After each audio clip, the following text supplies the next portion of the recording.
Sir ఇక్కడ దాదాపుగా 130 గ్రామాలను ఇటీవల కాలంలో మున్సిపల్లో విలీనం చేయడం ద్వారా ఆ 130 గ్రామాల్లో ఉన్నటువంటి సర్పంచులు దాదాపుగా 1300 వార్డు సభ్యులు దాదాపు 80 మంది ఎంపీటీసీలు ఇవాళ రిజర్వేషన్ లేకుండా అర్హత కోల్పోయినటువంటి పరిస్థితి చూస్తా ఉన్నాం. అందులో దాదాపుగా బీసీలకు 634 మంది బీసీ సభ్యులకు బీసీ అభ్యర్థులకు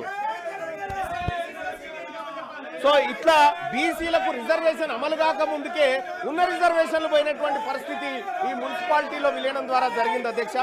సో అధ్యక్ష, అత్యంత బాధాకరమైన విషయం ఏంటంటే మా బీసీల గోడు వెళ్ళబోసుకుందాం, బీసీల గోడు సభకు వెళ్ళబోసుకునే టైంలో విపక్ష నాయకులు బీఆర్ఎస్ పార్టీ నాయకులు ఈ విధంగా వ్యవహరించి బీసీలకు సంబంధించినటువంటి అంశంలో వీళ్ళు చేస్తున్నటువంటి కార్యక్రమం ఏదైతే ఉందో అధ్యక్ష, ఇది బీసీలకు మోసం చేసే కార్యక్రమం తప్ప ఇంకొకటి కాదు అధ్యక్ష. దయచేసి బీసీల విషయంలో బీసీల టాపిక్ వచ్చినప్పుడు బీసీల బిల్లు పెట్టినప్పుడు కొద్దిగా సంయమనం పాటించాల్సినటువంటి అవసరం ఈ సభ వీళ్ళకు ఉండే సార్. కానీ ఆ ప్రయత్నం ఏం చేయట్లేదు. ఇక్కడ మేము మొత్తుకుంటున్నాం సార్, 70 సంవత్సరాల నుంచి బీసీల పార్టీ ప్రభుత్వం అంతో ఇంతో బీసీలకు లబ్ధి చేకూర్చడం కోసం కామారెడ్డిలో డిక్లరేషన్ పెట్టి 42% రిజర్వేషన్ ఇవ్వడానికి ప్రయత్నం చేస్తున్న తరుణంలో కీలకమైనటువంటి 50% స్లాబ్ను ఎత్తివేయాలనేటువంటి ఒక అంశాన్ని తీసుకున్నప్పుడు దయచేసి అధ్యక్ష మా ఆవేదన ఎవరింటారు అధ్యక్ష, మా బీసీల ఆవేదన ఎవరింటారు అధ్యక్ష?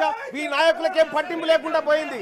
కనీసం మా బాధ వినాలి అధ్యక్ష, ఈ సభ వినాలి, ఈ సభ మా బాధ వినాలి, ఈ సభ మా బాధ అర్థం చేసుకోవాలి. 70 సంవత్సరాల నుంచి మాకు అన్యాయం జరుగుతుంది సార్, స్వాతంత్రం వచ్చినప్పటి నుంచి. కనీసం సార్ ఇక్కడ దాదాపు 634 బీసీలకు అవకాశాలు పోయినాయి సార్ ఇది అమలు కాకముందుకే. సార్ ఇంకొకటి సార్, కాంగ్రెస్ పార్టీ ఇప్పుడు 42% రిజర్వేషన్ ఇవ్వడానికి నిజంగా ఇప్పుడు అమెండ్మెంట్ చేస్తా ఉన్నాం, ఈ బిల్లును సరి చేస్తా ఉన్నాం, స్లాబ్ ఎత్తేస్తా ఉన్నాం కదా, దీనివల్ల కూడా సాధ్యం కాదు సార్. ఇది కూడా కేవలం మేము పని చేసామని చెప్పుకోవడానికి మాత్రమే పనికొస్తుంది తప్ప సార్ దీనికి 2 హ్యాండిల్స్ ఉన్నాయి సార్. ఒకటి సార్, ఇప్పుడు మనం ఇక్కడ 50% స్లాబ్ ఎత్తేసినప్పటికీ గవర్నర్ గారు ఆమోదం అవసరం సార్, గవర్నర్ గారు సంతకం అవసరం. ఒకవేళ అది దాటినా కూడా మళ్ళీ హైకోర్టు, మళ్ళీ సుప్రీంకోర్టు, మళ్ళీ ఇందిరాసాని కేసు అడ్డం వస్తుంది సార్. ఇందిరాసాని కేసు అడ్డం వచ్చినప్పుడు పరిస్థితి మళ్ళా మొదటికి వస్తుంది సార్. ఆ రోజు మనం ఈ ప్రజలకు ఏం సమాధానం చెప్తాం సార్? 42% రిజర్వేషన్ ఇవ్వడంలో అన్ని పార్టీలు ఫెయిల్ అయిపోయినాయి, ఈ ప్రజలకు న్యాయం చేయడంలో అన్ని పార్టీలు విఫలమైనాయని చెప్పదలుచుకున్నామా సార్ ఈ బిల్లు ద్వారా?